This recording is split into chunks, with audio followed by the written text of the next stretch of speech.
مساكم الله بالخير يا شباب، رجعنا لكم اليوم مع فورد اكسبلورر موديل 2009 ومشاكل ما تخلص.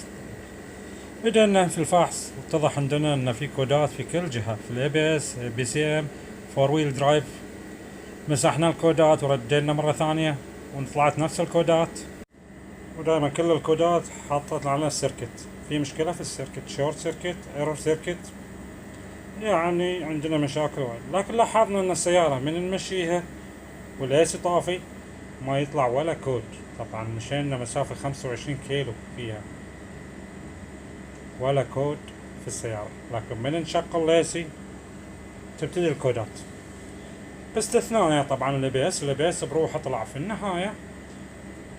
فالابيس مشكلته بروحه، لكن بخصوص البريدج والهيتر سنسر والسولونايد ايفاب الاي جي ار، طبعا هذول كلهم بروحهم، مشاكلهم بروحهم.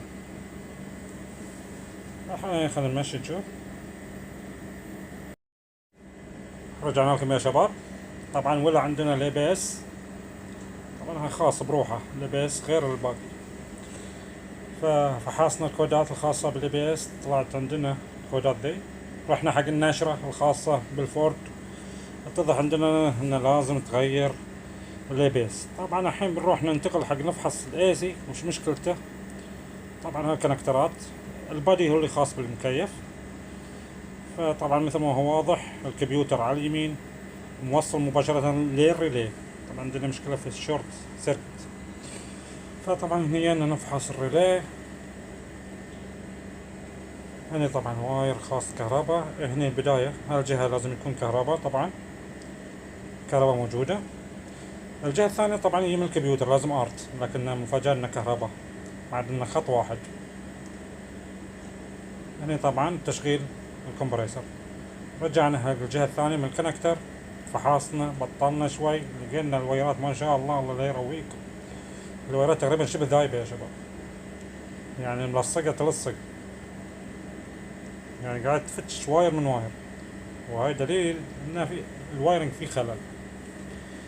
فتخيل الوايرنج كامل. طبعا هني فصلنا الصوب الثاني من صوب الريلي وفصلنا هالجهة، ونبى نفحص الوايرنج. طبعا ما في بينهم شيء توصيل، نفحص ونشوف. بنتفاجأ الحين باللي بيطلع لنا ان في كهرباء. شلون كهرباء؟ طبعا هاي دليل ان في كهرباء ثانية داشة على الوايرنج، وهذه المشكلة. يعني في عندنا التماس، الوايرنج تعبان. طبعا هاي الفيشة الخاصة بالكمبيوتر. بطلنا صوب البوكس بعد، لقينا نفس الطريقة، الوايرنج لاصق مذوب، حالة لله. فما بظن يعني عندنا عبارة عن مشكلتين، اللي بيس بحالة وهذه في حالة. فالوايرنج تعبان لازم يتبدل.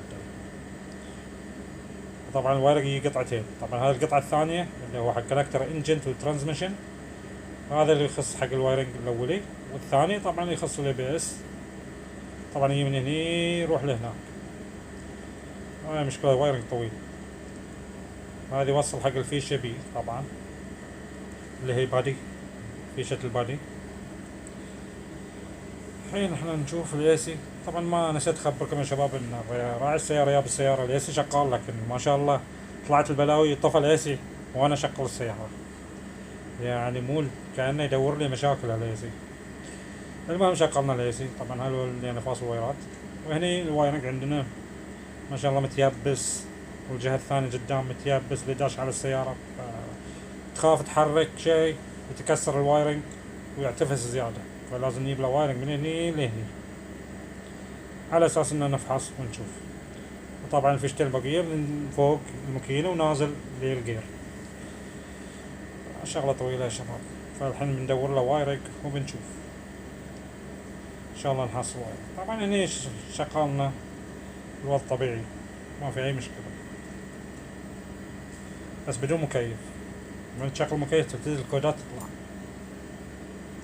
بدون المكيف ما شاء الله تقدر توصل فيه لما نهاية. طبعا الاي بي اس بحد ذاته بروحه، عندنا هاي مشكلة في الاي بي اس، والاي بي اس مشكلة بروحه.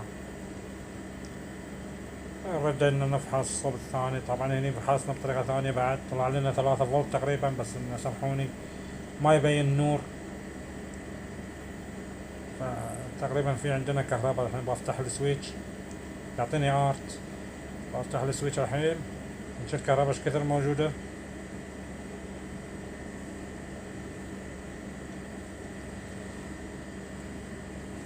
هني معطيني كهرباء، رقم ما كان ارت تحول لكهرباء حوالي، لحظة الإضاءة يا شباب سامحوني، 3 فولت تقريبا 2.9. يعني يبينا نصلح الوايرنج أول شي، ونشوف الوايرنج إن شاء الله، وبنتابع معاكم إن شاء الله في فيديو ثاني.